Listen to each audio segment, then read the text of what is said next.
vengo a presentar mi nombre ante el pueblo colombiano como precandidato del Pacto Histórico a la presidencia de la República.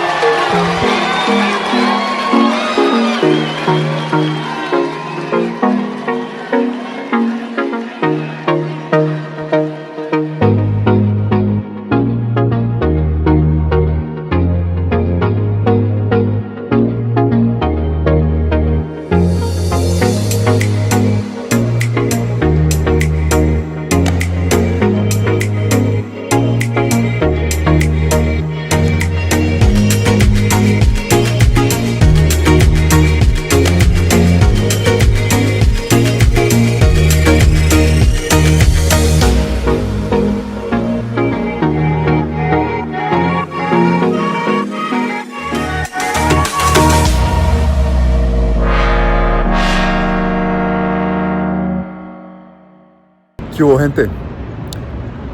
La entrevista que van a ver ahora me parece de especial importancia porque resulta que muchísima gente sabe que a Iván Cepeda le asesinaron a su padre. Lo que no saben es que su primo fue un falso positivo, el padre de mi gran amigo Víctor Ocampo, un profesor que por defender a los estudiantes, por defender derechos humanos, cayó en esa mirada siniestra que tuvo la fuerza pública durante tantísimos años en Colombia y que tiene que cambiar.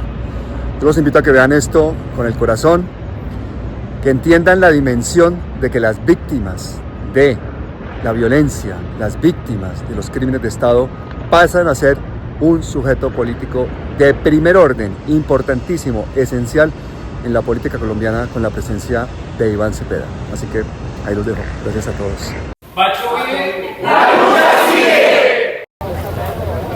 Bueno, en primer lugar es mi compañero de juegos de infancia y de adolescencia, mi primo, una persona que conocí muy bien, pero ya en esta dimensión es una personalidad que ha marcado la vida de esta ciudad y que yo diría se convierte en un referente muy significativo para los maestros formadores de la juventud en este país.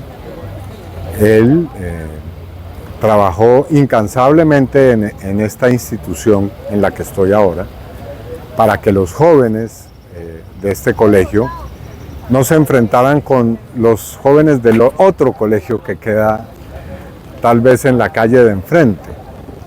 El Colegio Camacho y el Colegio Santa Librada habían sostenido una historia de enfrentamientos hasta que llegó Francisco Javier aquí a ser profesor y tejió con los alumnos un proceso de reconciliación que terminó haciendo ceder la violencia.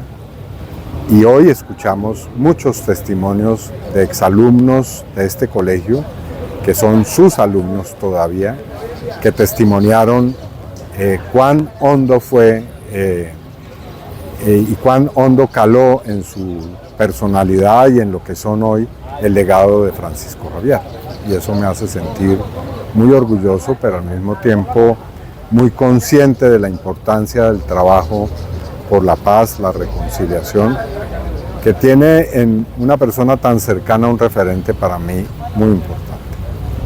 Gracias. ¿Por qué decidiste hacer este segundo discurso de pre-campaña en Cali?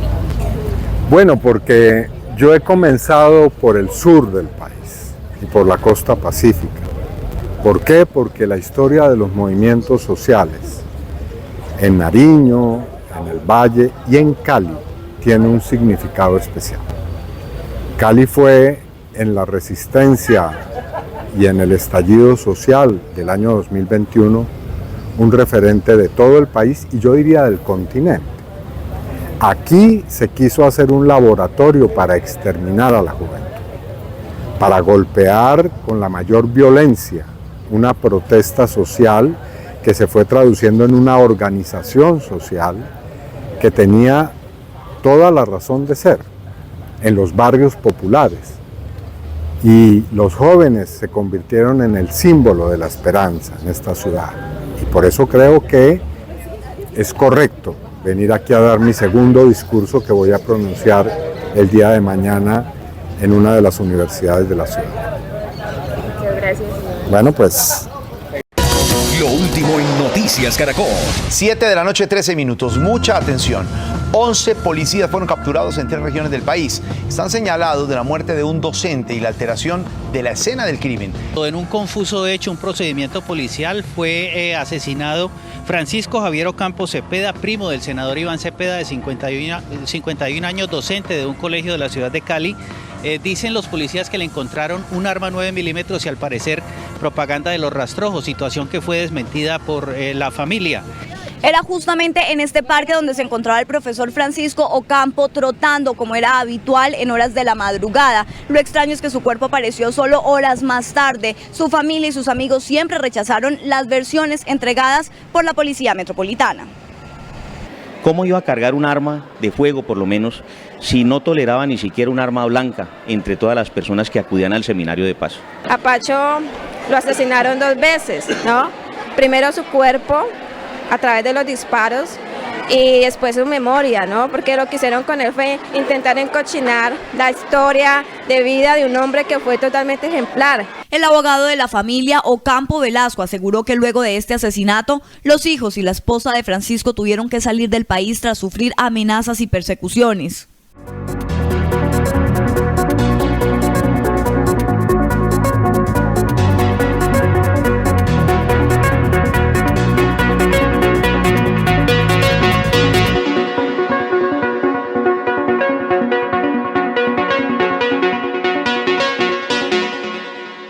Víctor, Iván, buenas noches, bienvenidos. Encantado, Pablo, un gusto. Muy buenas noches, encantado siempre de estar aquí. Es que es increíble porque imagínate las casualidades.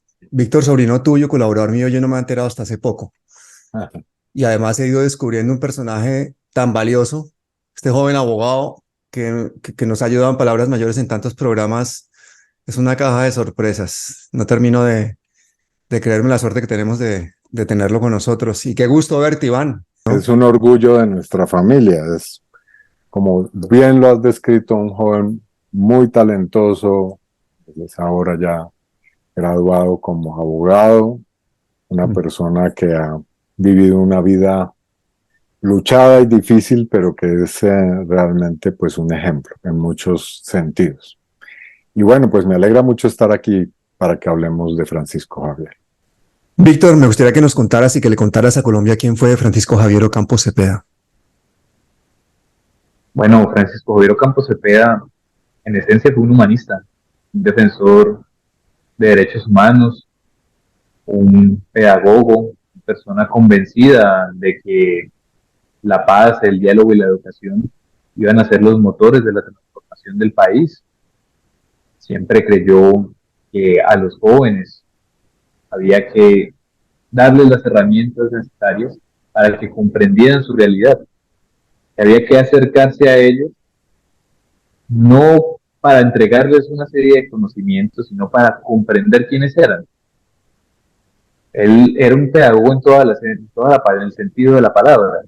Buscaba conocer uno a uno la realidad de sus estudiantes, no simplemente tenerlos como un nombre más o una estadística más que pasara por sus manos en los años que estuvo de docente, sino entregarles algo que les quede. Más de un profesor o maestro fue como tu amigo. Él no hacía una clase normal, él hacía una clase lúdica y nos enseñaba hablándonos. Él nos hablaba y nos contaba sobre la realidad y nos abría los ojos.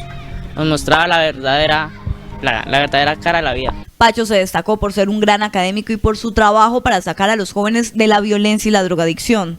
Reconozco y que me acuerdo mucho de él, es la producción intelectual que el maestro nos dejó, un legado, afortunadamente quedó impreso en la revista institucional. Walter Agredo agregó que este es uno de los miles de casos de asesinatos perpetrados por la fuerza pública en el país. La Policía Metropolitana asesinando jóvenes, asesinando líderes y haciéndolos pasar como miembros o pertenecientes a bandas criminales o a negocios de microtráfico.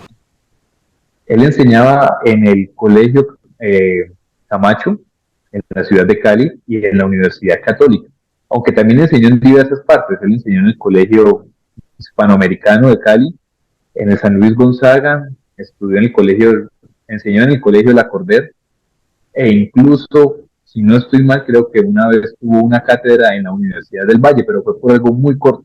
Principalmente en los últimos años fue en el Camacho y en el la Universidad Católica. Víctor, ¿cuántos años tenías tú cuando mataron a tu padre? Yo tenía 18 años cuando sucedió todo. Fueron hechos muy confusos y muy extraños. Él iba dirigiéndose hacia el Cerro de las Tres Cruces, como acostumbraba todos los domingos, y en medio del camino simplemente sucede una balacera y corre hacia una dirección. No volvimos a saber de él sino hasta el mediodía, que ya en las noticias locales lo anunciaban como dado de baja, así lo presentan, dado de baja. El cuerpo del profesor fue localizado en esta zona verde aledaña a un caño frente al barrio Brisas del Limonar. Según testigos, el profesor caminaba por este sitio cuando se inició un tiroteo entre la policía y aparentemente varios delincuentes. Era aquí donde laboraba el profesor Francisco Javier Ocampo Cepeda, asesinado el 5 de agosto del 2013. Desde entonces, sus compañeros de trabajo y sus alumnos rechazaron las declaraciones de la Policía Nacional que lo vinculaban con el grupo criminal Los Rastrojos. Aseguraron que, contrario a las afirmaciones de la policía, el profesor se destacaba por ser un gran docente y un líder social. Precisamente en las últimas horas, 11 policías fueron detenidos por este caso. Buenas noches, hoy se conocieron nuevos detalles del escándalo que sacude a la Policía Nacional. Un juez legalizó la captura de 4 oficiales y 8 patrulleros investigados por la muerte de un educador en Cali. Entre los detenidos se encuentra el subcomandante de la Policía de Bogotá, quien fue puesto a disposición de la Fiscalía por el propio director de la institución, el general Jorge Nieto. Estamos convencidos, sí, que fue una ejecución extrajudicial. Mediante exámenes técnicos y científicos, se habría demostrado que el docente no portaba un arma de fuego, pues no se hallaron rastros de pólvora en sus manos y la trayectoria de los impactos recibidos no correspondería a un enfrentamiento, pese a la versión inicial entregada por la policía. El ente investigador señaló que Cepeda habría recibido 5 tiros por parte de los uniformados. La Fiscalía indicó que los policías sostuvieron un enfrentamiento con un tercero, quien no fue detenido por los uniformados, y ante la cantidad de balas usadas aprovecharon que el profesor estaba escondido y le dispararon, y posteriormente lo hicieron pasar como un integrante de una banda criminal. Los uniformados tuvieron que llevar el cuerpo del profesor desde el sitio donde fue fuertemente golpeado. Luego le disparan por 5 ocasiones y finalmente lo alojan en la especie de hueco para ir cuadrando una escena. Hay un primer indicio de irregularidad debido al señalamiento que le hacen de pertenecer a un grupo paramilitar.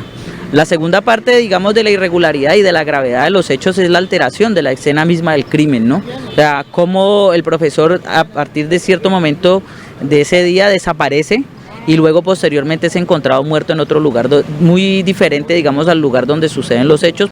Siempre salía con su agua, con algo de comer y ya nada más. Simplemente siempre salía para hacer ejercicio, con pantaloneta, con una camisa. No, de resto nada más.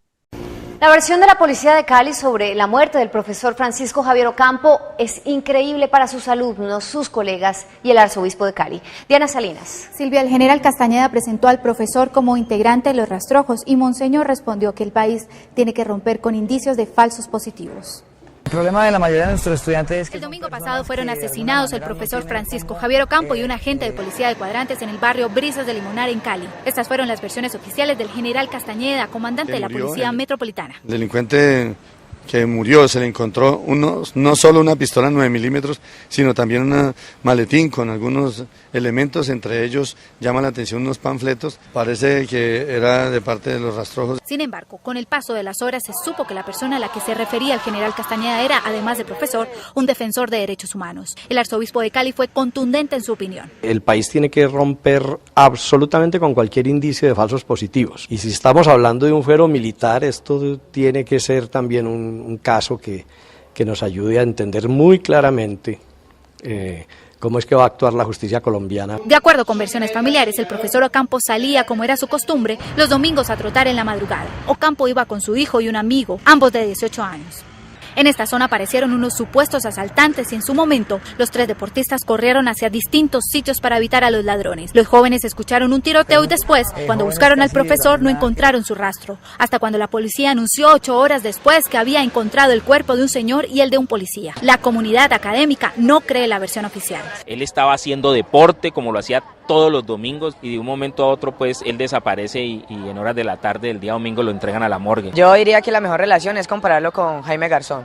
Ya, él es el Jaime Garzón de aquí del Camacho. Sus compañeros, los estudiantes y sus familiares no entienden por qué el profesor terminó vinculado con estos hechos violentos. El representante Iván Cepeda es primo de la víctima. Que se investigue tanto la muerte de él como del miembro de la policía. La fiscalía ya abrió investigación sobre estos hechos. Cepeda calificó de inverosímiles las acusaciones de la policía sobre que el profesor Ocampo cargaba panfletos de los rastrojos. ¿Cómo es que salen esas declaraciones de ese policía y al cuánto tiempo en el que dicen que tu padre hacía parte de una banda criminal?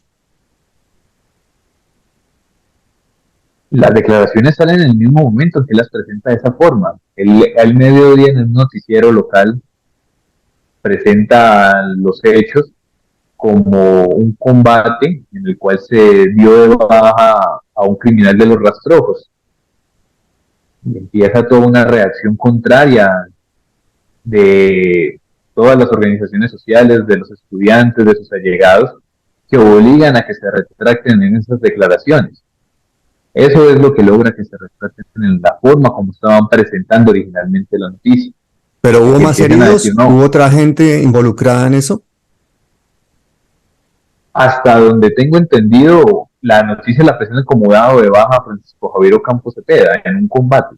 Luego ya ellos empiezan a presentar que hay otras personas dentro de los combates que salieron, pero inicialmente recuerdo que fue así.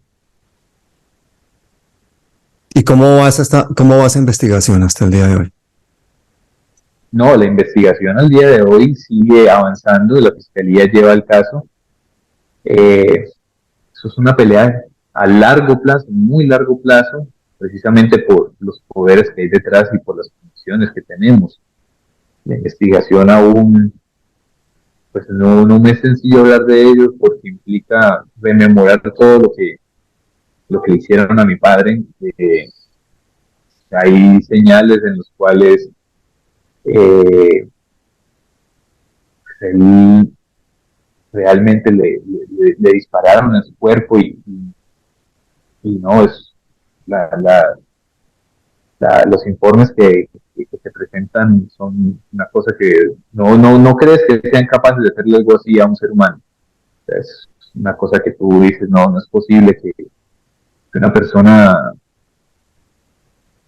que quieres tanto, que la has visto todos los días, que nunca piensas que un día de repente vaya a desaparecer, luego tengas que leer en los cuadernos de investigación qué pasó con su cuerpo, qué ha sido de él. Es una cosa que no se le desea a nadie y que se espera que no vuelva a suceder. No. Regresamos con la noticia con la que abrimos esta emisión, la libertad que le concedió un juez de la República a los 13 policías, entre ellos al subcomandante de la Policía Metropolitana de Bogotá por el caso del asesinato del profesor Francisco Ocampo ocurrido en Cali. Al considerar que la Fiscalía no supo sustentar las pruebas contra los 13 policías vinculados a la investigación por la muerte del profesor Francisco Javier Ocampo Cepeda, la juez 37 de control de garantías decidió dejarlos en libertad. Claramente no representan un riesgo para la obstrucción a la justicia, tampoco representan un riesgo de no comparecencia, un riesgo para la comunidad, ni tampoco un riesgo para la víctima, atendiendo las valoraciones ya indicadas. Los uniformados que no aceptaron cargos por homicidio agravado, alteración de la escena del crimen y encubrimiento fueron vinculados también con el crimen del patrullero Olmer Oliverio Blanco el mismo día. A mí me gustaría, Iván, que tú nos contaras qué recuerdo tienes de Francisco Javier Ocampo Cepeda y qué representa en el Valle del Cauca y en Colombia pues su asesinato, su legado y su historia de vida. Bueno, pues yo tengo un recuerdo cargado de mucho afecto y admiración por mi primo Francisco Javier, porque pues vivimos muchos años, primero como familia, compartiendo lo que eran los momentos de nuestras idas a Popayán, a hacer reuniones familiares, a pasar un tiempo juntos, los juegos infantiles, las primeras, digamos, experiencias como jóvenes y adolescentes en muchos campos. Y luego nuestra vida política, casi que de una manera contemporánea, casi que en el mismo momento, Francisco Javier y yo comenzamos a militar políticamente. Él allá en Popayán, yo aquí en Bogotá, y a compartir experiencias, de ir a los barrios populares, de conocer a la gente y sus condiciones de vida, muchos de ellos venidos de la violencia, el desplazamiento forzado, de comenzar a comprometernos con cosas serias, de compartir un espíritu de rebeldía, y creamos ahí una especie de complicidad política, ¿no? También con mi otro primo, con Andrés. Así que nos iniciamos juntos en la vida política. Y paralelamente a eso, cada quien viviendo sus experiencias de persecución. Bueno, en el caso mío, junto a mi padre, pues también estaba mi madre, ambos perseguidos por sus militancias respectivas y por su labor periodística. En el caso de Francisco Javier, por su trabajo, por su militancia. Y en el caso de Andrés, mi otro primo, porque también mi tía Estela, Estela Cepeda, era también, o se comprometió también en la vida política. A ellos, a la familia de Andrés y a Estela en particular, por su militancia en Popayán, le pusieron una bomba en su casa. Una casa de 2 pisos, volaron el primer piso de la casa y milagrosamente se salvó la familia. Todo porque Estela era ya una figura importante o comenzaba a trabajar mucho en la Unión Patriótica. Y algo similar ocurrió con Francisco Javier. Francisco Javier también comenzaron a hostigarlo, perseguirlo, seguirlo. Vallecaucano está de luto. Hoy, exigiendo de la alcaldía pronunciamiento oficial frente a los hechos que acabaron con la vida de nuestro compañero maestro Francisco Javier Ocampo, vilmente asesinado al amanecer del domingo cuando hacía deporte. Nuestro compañero no es ningún rastrojo, es su maestro, es su maestro, es un educador.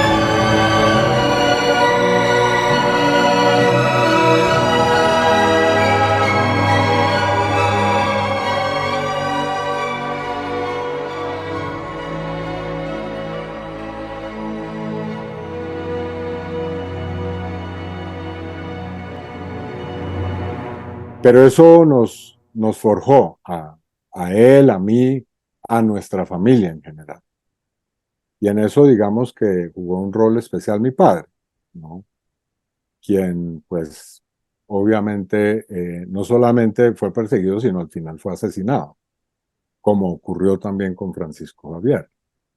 Así que tenemos una parábola vital muy similar.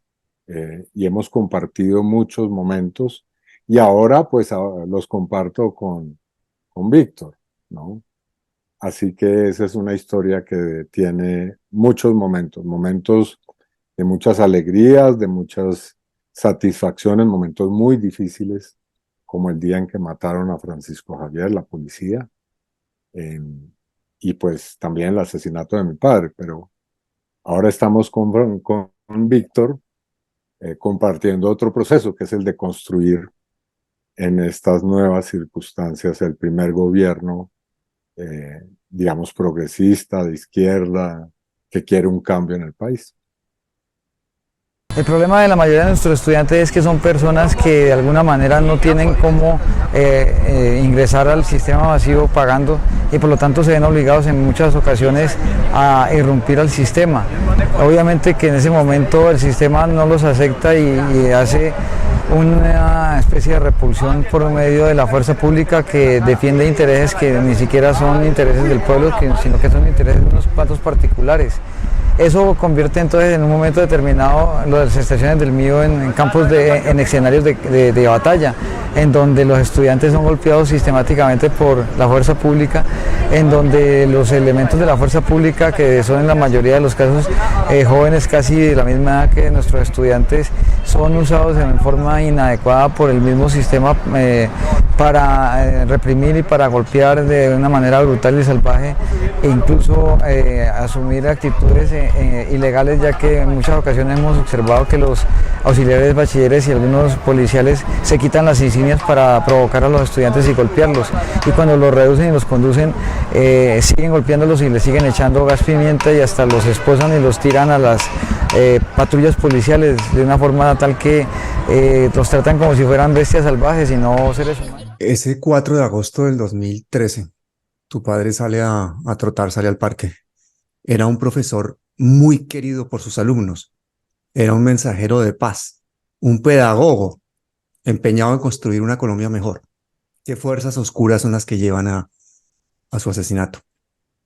Directamente, quienes dieron la orden son el día de hoy un misterio. Para quien representaba un peligro, yo creo que para las mismas fuerzas que no quieren el cambio en el país, quieren ver a los jóvenes atascados en la violencia, sumidos en la miseria. Él lideró un proyecto muy lindo, muy bonito, que hasta hoy sigue teniendo vigencia, que fue el Proyecto Calibra. El Proyecto Calibra era un proyecto, bueno, para los que no conocen Cali, un poco la historia de los colegios, existe el Colegio Camacho, que fue donde él dio clases, y existe el Colegio Santa Librada. Son los dos colegios que tienen mayor historia como colegios públicos de la ciudad. Los dos colegios siempre tenían conflictos, tenían peleas, se disputaban entre ambos, y él inició un proceso de mediación para que los jóvenes de ambos colegios empezaran a cesar la violencia, hicieran las paces, porque las diferencias entre ellos pues no existían realmente. Ambos eran estudiantes que provenían de barrios periféricos, de situaciones de vulnerabilidad, pues estaban luchando por construir una vida diferente. No tenía sentido que se mataran y se golpearan entre ellos. Inicia junto a otro grupo de compañeros y compañeras docentes de la época a entablar procesos de mediación. Para esa época aún no se hablaba de lo que era la Constitución de Paz Territorial, y él fue un visionario. Él, dentro de su capacidad de clarividencia, dentro de su potencial de adelantarse a los hechos, empezó un proceso de construcción de mediación y de paz territorial de ambos estudiantes, de ambos colegios. Logró juntarlos, hacer mesas de discusión, los trasladó en diferentes partes, empezó a decirles, oiga, no hay ninguna cosa más allá de una camiseta que genere la diferencia entre ustedes y nosotros, el colegio de allá y el colegio de acá. Pero sí estamos atravesados por las mismas violencias. Es decir, ustedes, tanto los de ustedes del colegio de allá como el colegio de acá, la policía los estigmatiza. La policía, cada que viene acá, los golpea, los atropella. Y para ese momento estaban una serie de discusiones y problemáticas con el transporte público de Cali, que estaba entrando en vigencia, el mío se llama. Y ambos estudiantes tenían constantes roces con la policía y los bachilleres que estaban a cargo de las estaciones. Entonces él empezó todo un proceso para hacerles entender que la violencia y la discriminación y la estigmatización y todos los problemas de invisibilización política que ocultaban sus problemas estructurales eran en común. Y ese fue el peligro para la sociedad caleña de la época y para los poderes que no querían que ese velo se les quitara a sus estudiantes. O sea, que él les quitara el velo a los estudiantes de los dos colegios públicos más grandes fue el peligro para la sociedad caleña y para los poderes que estaban ahí detrás. Eso implicó toda una serie de persecuciones, de estigmatización y finalmente su asesinato. Seguimos bajo la pelea por establecer la verdad y restablecer la memoria y la dignidad de lo que fue él. Creo que nadie en la ciudad, absolutamente nadie, creyó las declaraciones sinceras que se dieron. Incluso desde el mismo momento en que se presentan en la prensa, el mismo Monseñor Darío Monsalve, que fue muy cercano a él, alerta y dice, aquí hay que poner un interrogante frente a estas declaraciones, eso no puede ser verdad. Y eso no puede ser verdad. Francisco Javier Ocampo era un hombre de paz, era un hombre que trabajó conmigo de la mano del pastoral social, de la mano de los procesos de paz, en construcción de mediación. ¿Y cómo van a decir que fue una figura que hoy portó un arma y estuvo en unos hechos y unos enfrentamientos? Cuando la historia familiar, que acaba de contar Iván, nos demuestra que hemos sido nosotros los perseguidos, hemos sido por nuestra defensa de la vida, creer en un país diferente, donde nos han aniquilado. Y eso fue lo que sucedió a mi padre. Pero Iván acaba de decir hace un momento que fue la policía, que lo asesinó un policía. Sí, claro, fue directamente la policía los autores materiales del hecho. Hay una serie de personas vinculadas, no sé si seguirán para esta fecha activos en la policía, pero estuvieron en el lugar de los hechos, fueron los autores. Incluso creo, no recuerdo el cargo en este momento, creo que era subcomandante para la época, no lo tengo presente, fue quien dio las declaraciones públicas en prensa, lo que habían dado de baja, así fue titular. Hemos dado de baja a una persona de los rastrojos, de los paramilitares, en medio de un combate. Así fue. O sea, estamos hablando de un falso positivo en toda regla. En última, sí. Para mí, al día de hoy, digo que... Pues Pablo, obviamente aquí es la justicia la que tiene que dar su palabra, pero ¿cuál es la circunstancia? Francisco Javier era un profesor reconocido en la ciudad por sus proyectos y por sus trabajos en materia de reconciliación. Dedicó su cátedra a enseñarle a los muchachos y muchachas a cultivar la paz y el diálogo. Y un buen día aparece en una acción de la policía, muerto, supuestamente en un operativo contra esta organización de los rastrojos. Pues, obviamente, ese asesinato, hay que llamarlo como es, recibió un rechazo unánime de sus compañeros docentes, de sus alumnos, y en general, como lo ha dicho Víctor, de la sociedad en Cali. Porque, digamos, nada más distante al trabajo de Francisco Javier que esa manera en cómo lo quisieron presentar. Fue un hecho planificado, adrede, fue un hecho fríamente calculado. Es una posibilidad frente a la cual la justicia todavía no se ha pronunciado en términos concluyentes. O fue una acción fortuita como la que se emprendió contra mucha gente. Yo dudaría que a una persona pues con el recorrido que tenía Francisco Javier pues fuera una persona que estuvo en el lugar equivocado. Pero ahí está el hecho. Y es lo que hoy, a tantos años de haber ocurrido esta circunstancia, pues exigimos que se esclarezca. El homicidio, el asesinato del profesor Francisco Javier Ocampo Cepeda, pero la alteración del crimen y el total encubrimiento que quiere hacer pasar la Policía Metropolitana de Cali, digamos, de lo que había sucedido inicialmente en ese caso. Y segundo, el involucramiento de altos oficiales de la policía en presentar una versión a los medios de comunicación, de plantear y de señalar clara y concretamente al profesor Ocampo Cepeda como un miembro de un grupo irregular o de una banda criminal en en la ciudad. Lamentan que con este asesinato haya sido la misma policía la encargada de asesinar también los sueños de muchos de sus alumnos. Aseguran que esta fue una pérdida irreparable por lo que significaba Pacho y su trabajo por la dignidad humana. La visión que él tenía sobre el país, a la visión que él tenía sobre los estudiantes, le preocupaba mucho la dignidad humana, el respeto a los derechos humanos, el respeto hacia los estudiantes. Por eso hoy el clamor es para que se haga justicia. Que mantengan viva esa pregunta, ¿qué pasó allí? ¿Cuál es la verdad de lo ocurrido? No lo hemos podido ubicar dentro de las coordenadas de lo lógico, de lo normal en una persona que llevaba una trayectoria de gran ser humano, de esposo, padre, familia, educador, defensor de derechos humanos. Víctor, cuéntame un poquito el contexto de esa época, de ese momento, hace 10 años. Hace 10 años el presidente para esa época era Santos. Estamos hablando del 2013.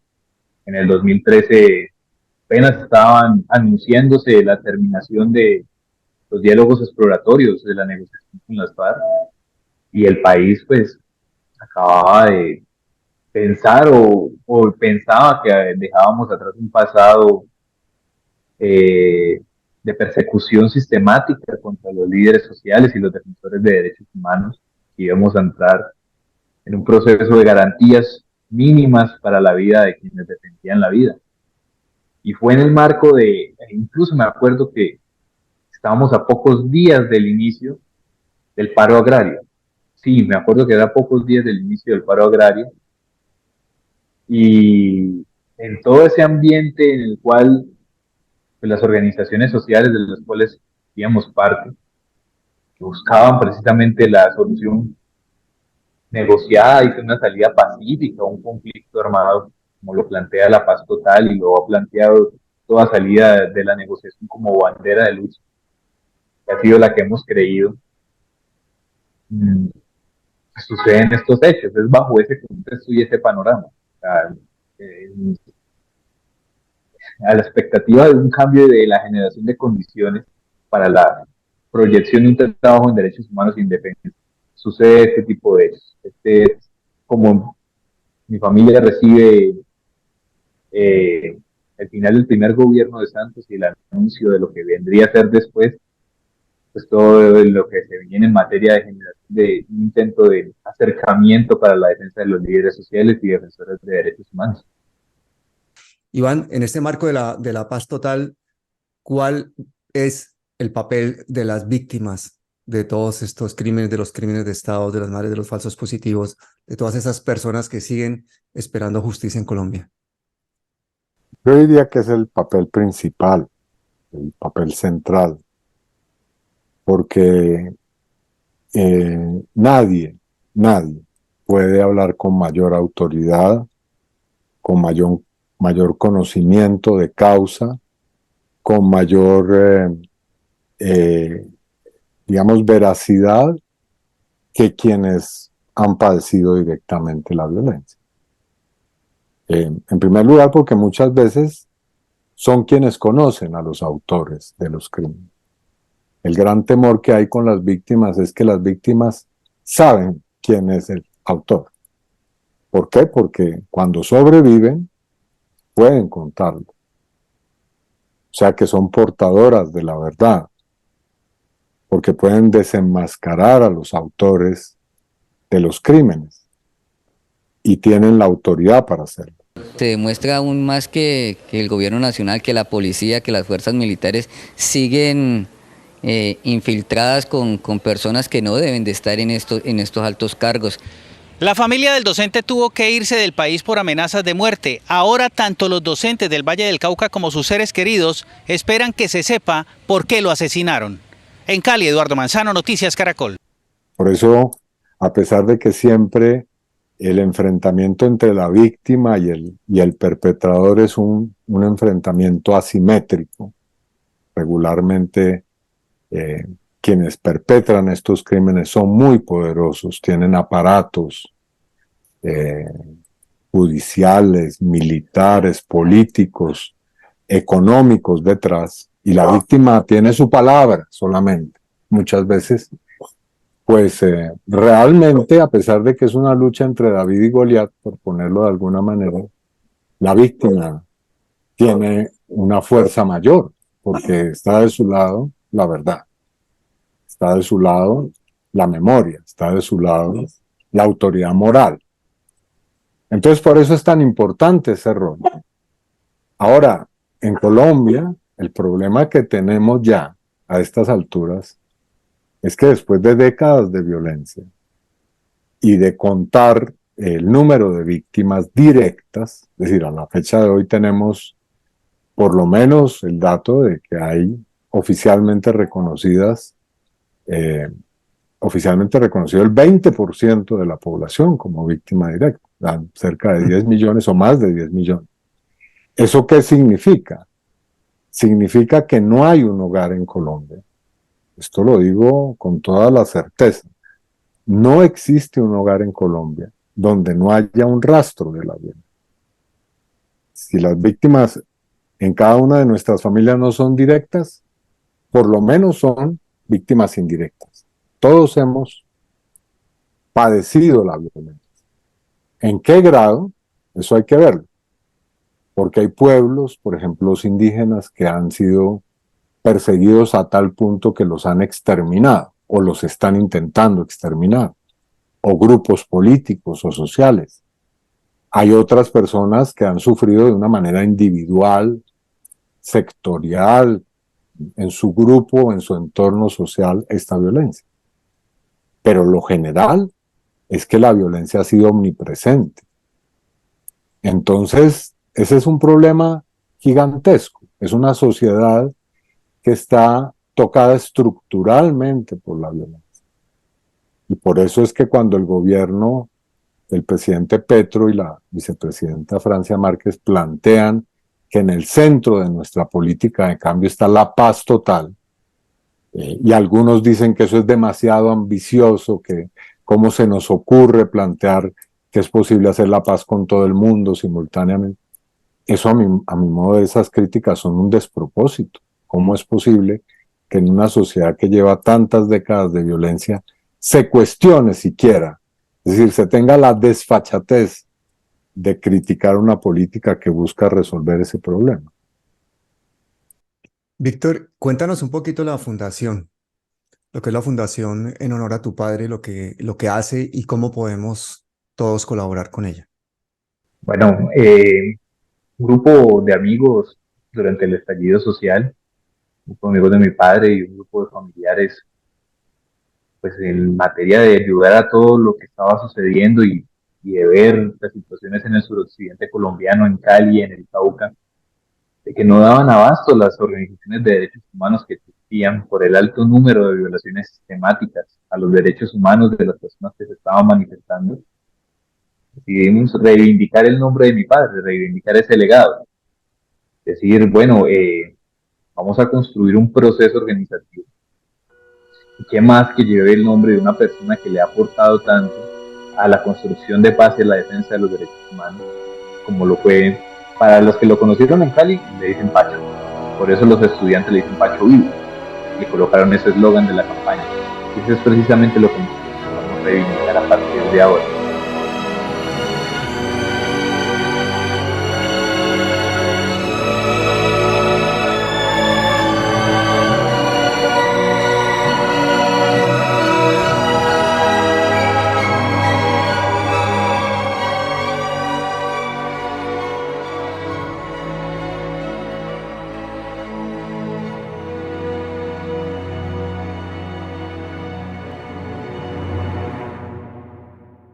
La Red de Derechos Humanos Francisco Javier Ocampo Cepeda busca precisamente adelantar procesos de construcción de educación popular, de liderazgos populares en la ciudad de Cali e irradiar al suroccidente colombiano, hacer acompañamientos en materia de violaciones sistemáticas, construir memoria a partir de las víctimas, adelantar toda una serie de campañas que le aporten esa construcción de un nuevo país y repensar las formas como nos relacionamos.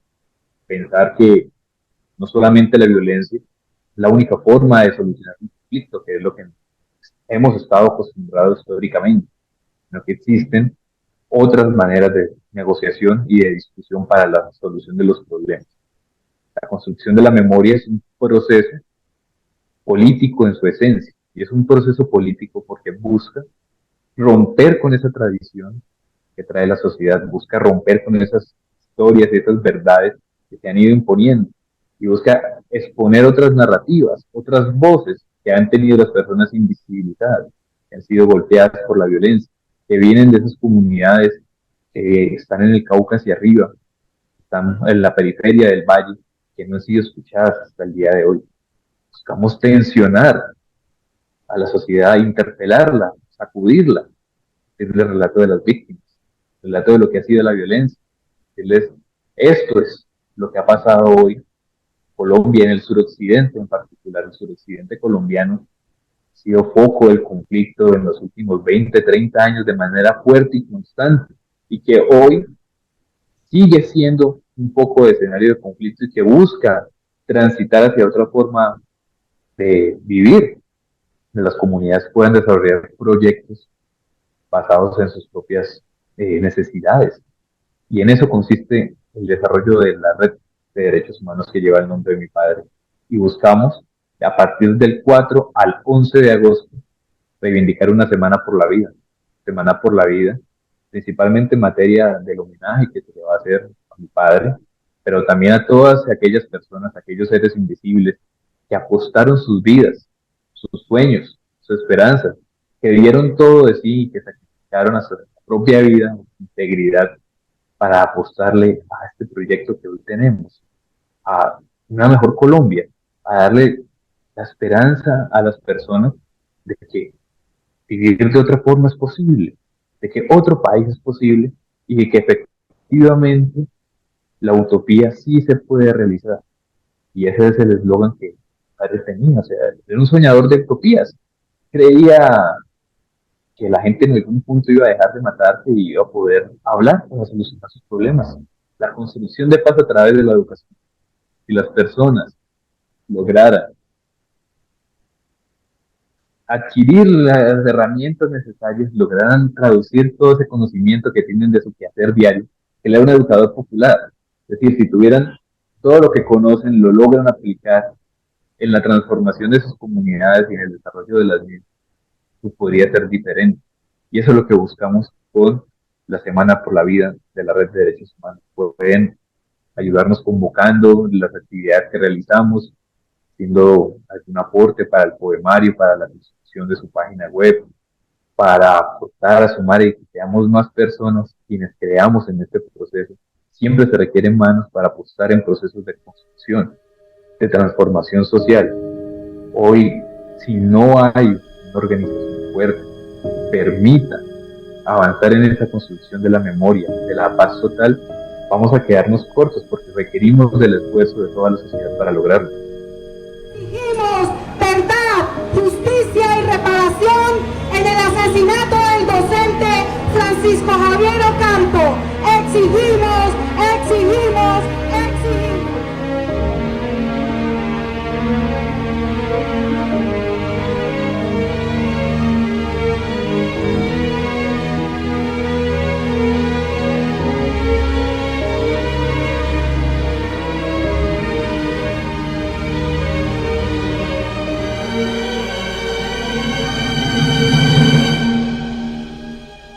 Iván, hace casi ya 4 o 5 años de la primera entrevista que te hice, en que nos contaste la historia de Manuel Cepeda, de tu padre. Yo invito a las personas que están viendo esto que vean, porque les voy a dejar el link para que vean esa entrevista. Es histórica ya, porque en ese momento no soñábamos con que pudiese algún día un presidente de izquierdas estar gobernando Colombia. ¿Qué diferencia hay entre ese Iván de ese momento, de hace 4 años, y este Iván de ahora, a la cabeza de ese movimiento por la paz total? Bueno, yo creo que todos hemos sentido el triunfo de este gobierno como una experiencia que marca nuestras vidas. En medio de tantas dificultades y tantas luchas que hubo, difícilmente pensábamos que íbamos a poder lograr asistir en Colombia a un cambio. de gobierno como el que se produjo el pasado 7 de agosto, ¿no?, de 2022. Y obviamente eso fue muy grato, ha sido un motivo de regocijo, de alborozo, de esperanza, pero también nos ha mostrado las dificultades que tiene realizar los cambios. Ya hoy hemos dejado de ser oposición. Tal vez la diferencia de esa entrevista hoy es que yo en ese momento era un opositor a un gobierno y era una persona que hacía todo lo necesario para provocar digamos, ese cambio político. Hoy en día somos responsables de ejecutar y esa responsabilidad es muy exigente. No basta con hacer promesas, tener ideas, formular programas. Hoy nuestro deber es cumplirle a la gente. Y eso es muy exigente, porque tenemos o estamos enfrentados a unas dificultades que son muy serias. Lo decía el presidente Petro hace unas horas en una entrevista. Hemos llegado al gobierno, no al poder. Tenemos el gobierno, no tenemos el poder. Y eso hay que tenerlo muy en claro. Y en ese, digamos, conjunto de exigencias, la más importante de todas, yo considero que es no ir a defraudar, no ir a traicionar la voluntad popular y mantenernos fieles en este ejercicio de gobierno a nuestro origen social y popular, es decir, a no romper nuestro cordón umbilical con las estructuras y las bases sociales que son las que nos han permitido y nos han responsabilizado en estar haciendo lo que somos. Eso se le olvida a algunos compañeros y compañeras nuestros a veces. Hay que recordarlo. Este gobierno está hecho para la gente. Entonces, hay que recapacitar siempre, ver nuestros errores, nuestras insuficiencias, los problemas que tenemos, y no ocultarlos, sino ir al fondo de ellos y resolverlos. Este gobierno ha tenido unas realizaciones importantes, pero todavía son incipientes. Todavía no es el cambio que queremos. Entonces, hay que trabajar mucho en eso. Víctor, y abusando de tu confianza, tú me has comentado que en algunos casos durante estos 10 años has sentido miedo por ti o por tu familia. ¿Cuál ha sido la situación de seguridad tuya y de tu familia y cómo es actualmente? Bueno, el temor constante. Cada que se presentan diversas situaciones frente a estos hechos que mencionan, está el temor latente de volver a revivir lo que fueron esos episodios. En primer momento, cuando sucedió todo, tuvimos que salir exiliados del país. Nosotros vivimos junto a mi familia una temporada en el extranjero, precisamente pues, buscando salvaguardar nuestra vida. Debido a la labor en defensa de los derechos humanos y a la militancia en los movimientos sociales que he llevado durante este tiempo, se han presentado diversas situaciones de seguridad, pero ante todo yo creo que hay que mantenerse con entereza, hay que mantener la moral en alto, saber que continuar en estas peleas que demandan todo nuestro esfuerzo, toda nuestra dedicación, no hace por rendidos. Cuando suceden situaciones de seguridad siempre buscan amedrentar a las personas que adelantan cualquier labor en defensa de los intereses de las comunidades, pero no hay que claudicar. Y eso fue lo que me enseñó mi padre y lo que todo el tiempo veo en Iván, que no hay que claudicar, hay que continuar adelante pensando que estamos construyendo una mejor sociedad. Estamos avanzando en esas reivindicaciones de a poco, pero logrando cosas. Y que en algún punto vamos a lograr las garantías plenas para que nadie más vuelva a tener que vivir lo que nosotros hemos vivido. Y ese es el objeto de todo esto. Yo creo que el objeto no solo de la paz total, sino de cualquier gobierno de izquierda popular, es no evitar repetir las situaciones del pasado, evitar volver a las persecuciones, a las amenazas, a las sospechas, a todo lo que ya hemos intentado dejar atrás. Y creo que hoy hay una oportunidad para dejarlo. Las fuerzas oscuras están ahí acechando, esperando cualquier descuido, cualquier temor que mostremos, pero aún así hay que salir, hay que enfrentar a las personas, decirles la vida puede más.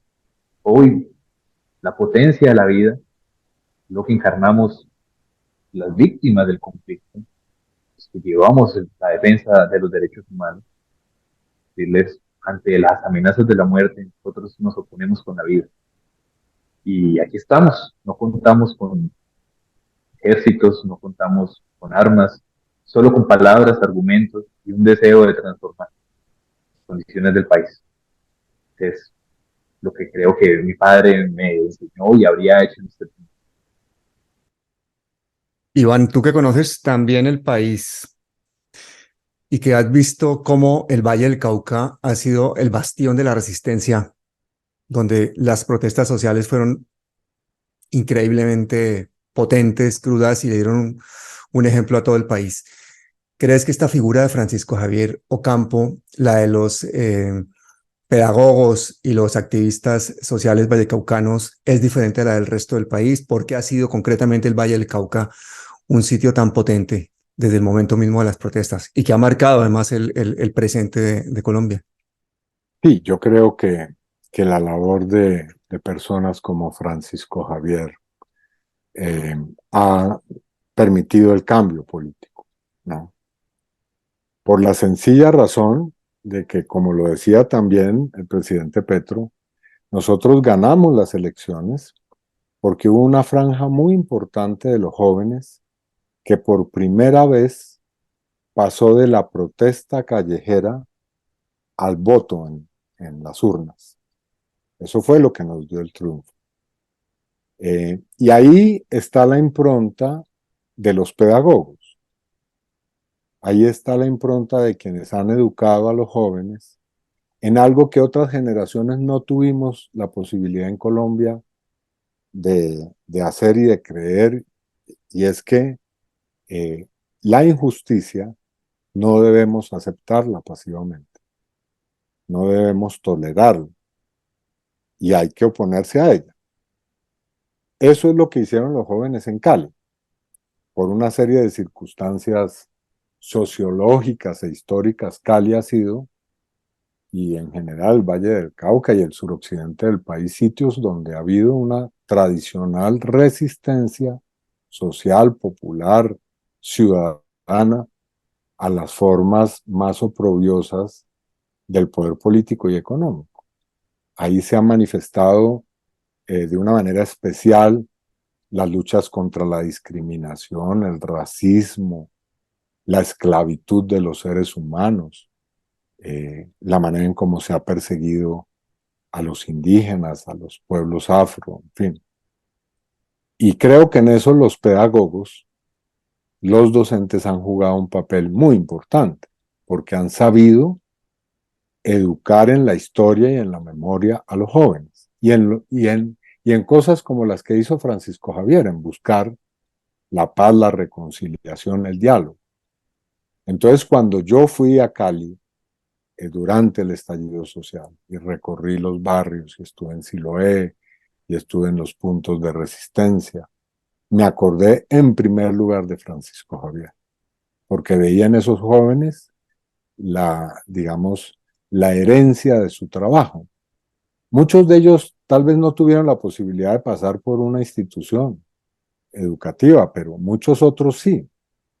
Y muchos de los jóvenes universitarios que estuvieron en la primera línea, como periodistas, como,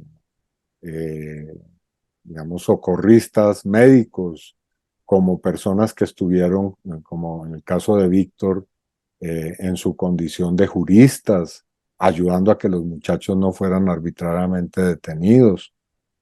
Todo eso es lo que ha llevado a construir el cambio que hoy estamos intentando profundizar. Esos jóvenes rebeldes entendieron, a diferencia de otros jóvenes que también fueron rebeldes, que la rebeldía hay que traducirla en hechos políticos, y eso fue lo que permitió dar este paso. Cuando yo conocí, pues, esta figura de Francisco Javier Ocampo fue después, mucho después de conocer, pues, el trabajo tuyo, pues, en Palabras Mayores y los coloquios que hemos hecho y el trabajo en la resistencia y lo que hemos hecho por los debates de la salud, un montón de cosas. Yo decía, ¿de dónde viene toda esa fuerza que tienes? ¿De dónde viene toda esa sabiduría? Porque para lo joven que eres tienes muchísima sabiduría y ahora yo creo que ahora lo sé. Muchísimas gracias a ti por el espacio, siempre por recordar a mi padre, por estas palabras. Yo creo que hoy, que a partir de este aniversario y estas conmemoraciones que se vienen, inicia un proceso de construcción del legado, o de reivindicación de este legado más bien, mucho más fuerte de lo que se ha emprendido. Por diversas situaciones que no han sido fácil afrontar desde lo personal, yo creo que no ha sido sencillo contactar y reconocer lo que ha sido todo estos hechos de violencia que han marcado a mi familia y me han marcado a mí, pero también han jugado un papel histórico en la construcción de quién soy hoy. Precisamente es por eso que digo, sí, hay que continuar la lucha a partir de lo que es uno y de la historia de vida que se ha tenido y avanzar precisamente desde eso, desde ese legado y de esa memoria. Las redes sociales de la Red de Derechos Humanos pueden buscar en Facebook como Red de Derechos Humanos Francisco Javier Ocampo Cepeda y a través del Twitter o de mis redes sociales personales como Víctor Ocampo. Ahí hacemos diferentes iniciativas, pueden contactarnos para sumarse a todo lo que viene de aquí en adelante, que es precisamente pensarnos nuevas formas de construir ciudadanía y construir una plataforma para el Valle, y eso transformar todo lo que es hoy, la violencia y lo que nos ha ido dejando este legado de la historia del conflicto armado, y olvidar a sus líderes, olvidar a las personas que han depositado todo para hacer esto posible. Yo creo que ese es de aquí en adelante la ruta que vamos a seguir. Bueno, Víctor Iván, muchísimas gracias de verdad por este regalo para todo el país. Vamos a tenerlo seguramente en Palabras Mayores Pablo, una y mil muchas veces. gracias. Tenemos unas grandes charlas sobre la paz con Iván aplazadas. No hemos querido quitarle tiempo porque este año ha sido una locura. Te seguimos intensamente en las redes. Gracias. Y Víctor, pues hablas del equipo de Palabras Mayores. Vamos a estar con él al frente de la pelea. Así que muchísimas gracias a los dos, Iván. Muchísimas gracias, Víctor, y hasta siempre. Muchas gracias, Pablo. Un abrazo a Víctor, claro está. Cuando nosotros nos reunimos y nos da por pensar en Pacho, no pensamos en un profesor, pensamos en un maestro. Pacho era de esas personas que están en los colegios realmente porque les interesan sus estudiantes. Pacho era de esas personas que no nos enseñan solamente números y sílabas, y que no solamente nos enseñan las lecciones. Pacho nos enseñaba que la vida es resistir. Pacho nos enseñaba que el mundo hay que transformarlo. Pacho nos enseñaba que hay un mañana. Pacho nos enseñaba que hay una Colombia donde la gente se muere de hambre, donde la educación no es accesible, donde la salud se está acabando. Y esos son los profesores que nos están matando. Esos son los profesores que quieren sacar adelante a sus alumnos. Las personas que mataron a Pacho porque a Pacho lo mataron, Pacho fue un falso positivo. Las personas que mataron a Pacho también matan estudiantes, también matan campesinos, también matan obreros. Son las personas responsables de que la gente se esté muriendo de hambre. Son las personas que están generando un conflicto armado. Son las personas que hace 50 años nos tienen en guerra. Y esas personas tienen que saber que aquí hay estudiantes conscientes, que aquí hay estudiantes decididos y que aquí hay estudiantes que no se van a rendir hasta que se haga justicia a la memoria de Pacho y hasta que ese régimen se acabe.